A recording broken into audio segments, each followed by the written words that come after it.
Welcome back, fellow web creators and entrepreneurs. In this tutorial, I'm going to cover how to animate images in Adobe Premiere.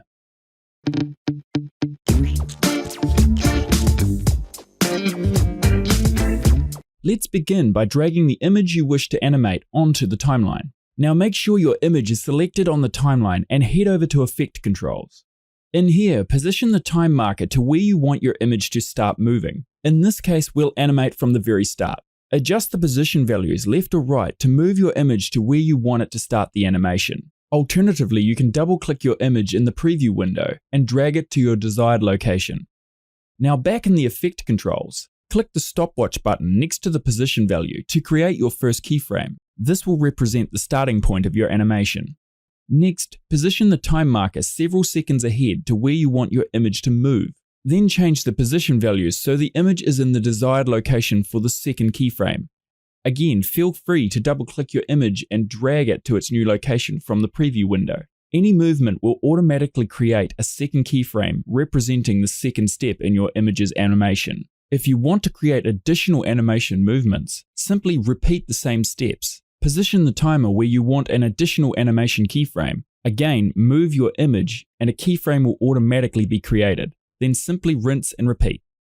But let's say you want the image to pause in between the second and the third keyframes. Hold the Alt key on your keyboard, Option key on Mac, then click and drag the second keyframe a few seconds to the right and let go.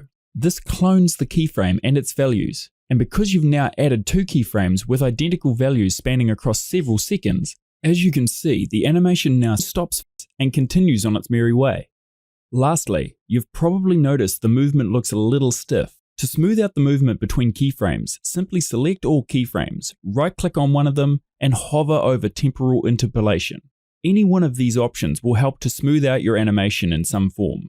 But for context, I'll quickly show you the behind-the-scenes effects of ease in and ease out. Next to your position value is a small drop-down arrow. This will reveal the advanced controls to manipulate the velocity of your animation. Say I want this image to ease out of the first keyframe. I simply right-click the first keyframe and choose Ease Out. As you can see, this has added a curve after the first keyframe. Then, to ease into the second keyframe, I right-click the second keyframe and choose Ease In.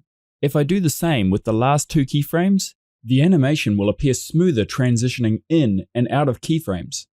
And that's it for this tutorial. I hope you learned something new. Thanks for watching, and I look forward to seeing you again soon.